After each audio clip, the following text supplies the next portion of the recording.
Ever wonder what it's like to see a legendary war through someone else's eyes? In the epic tale of the Mahabharata, this is exactly what happens. Picture this. The great battle of Kurukshetra is about to begin. The blind king, Dhritarashtra, is miles away, anxious and desperate for news. He has a special link to the front lines, his charioteer, Sanjaya. Gifted with divine vision, Sanjaya can see everything happening on the battlefield as if he were there. He becomes the king's eyes and ears. But here's the fascinating part. When Sanjaya starts his narration, he doesn't begin with the heroes, the Pandavas. No, his story starts with the king's own son, the arrogant Duryodhana. He describes how Duryodhana, seeing the Pandava army, approaches his teacher Drona, filled with a mix of anxiety and bravado. This choice sets the stage, revealing the tension and the mindset of the Kaurava camp right from the very first moment. Stay with us to uncover more hidden details from this epic story. Thanks for watching. Sanjaya's divine vision opens, transporting him and us to the heart of the Kurukshetra battlefield. He begins to describe the scene to the blind king Dhritarashtra. But his first words aren't about the Pandavas, the heroes we might expect.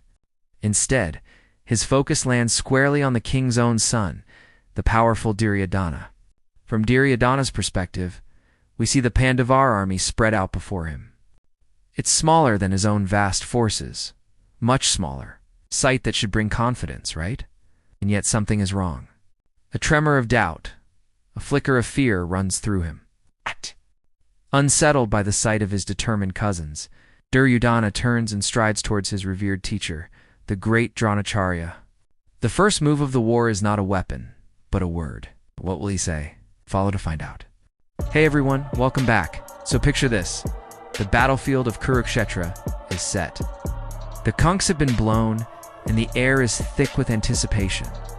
Sanjaya, blessed with divine sight, begins to describe the scene to the blind king Dhritarashtra.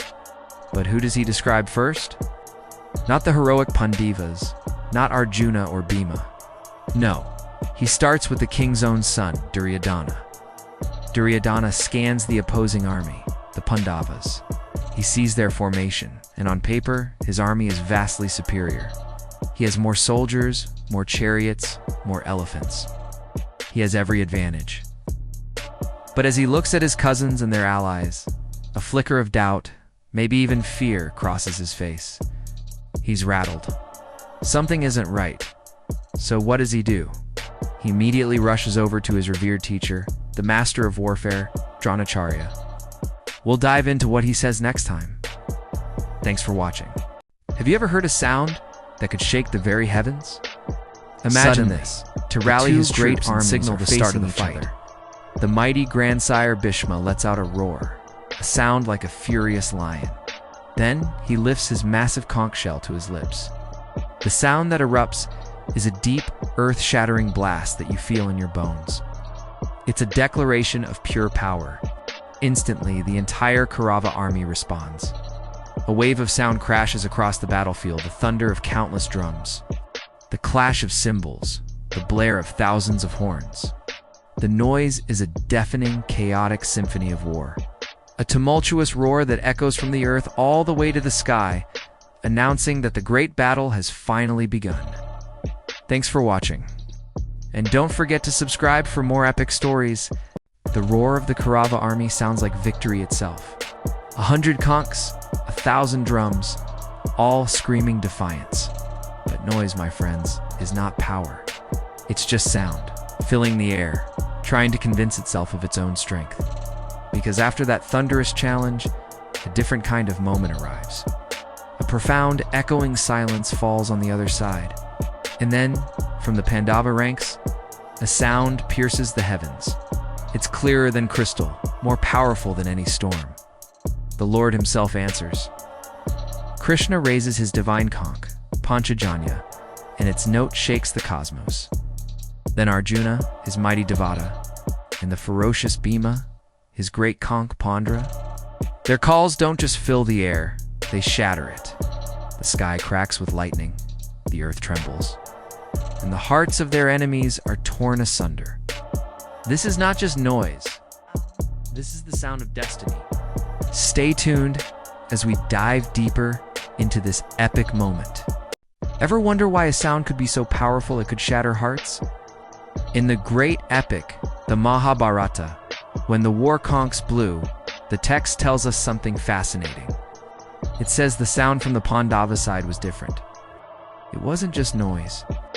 It was a force that shattered the hearts of their opponents, the Kauravas. Why? Think about it. The Kaurava horn was simply a call to battle, a declaration of aggression. But the Pandava horn? That was something else entirely. It was described as the vibration of the universe itself. It was the sound of righteousness, of Dharma, answering the challenge.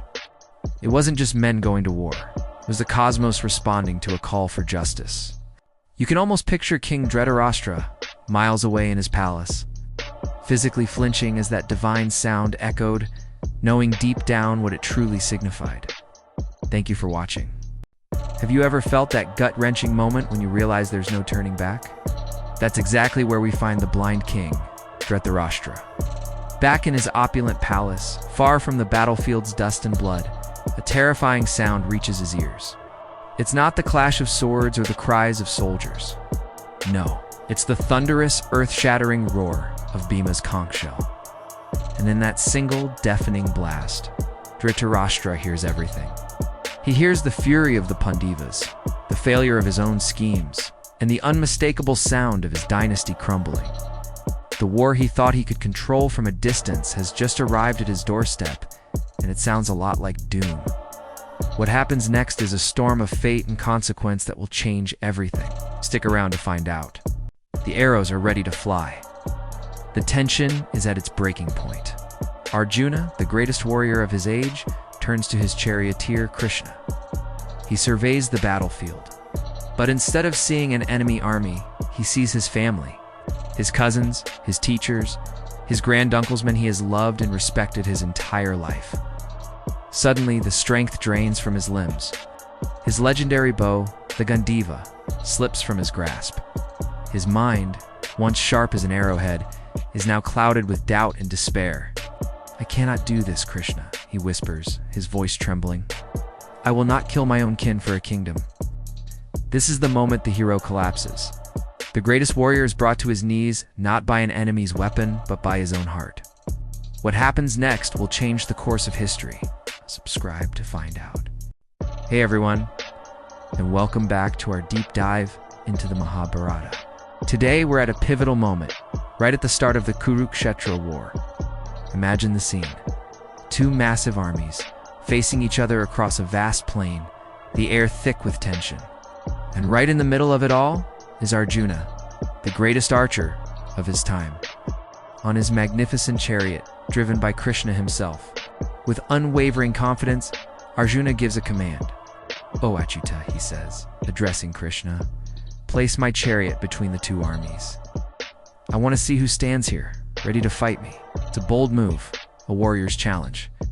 The chariot glides smoothly into the no-man's land, a silent space between legions of soldiers. The roar of war drums and conchs fades into an eerie silence. What happens next will change everything. Don't forget to like and subscribe for the next part of this epic story.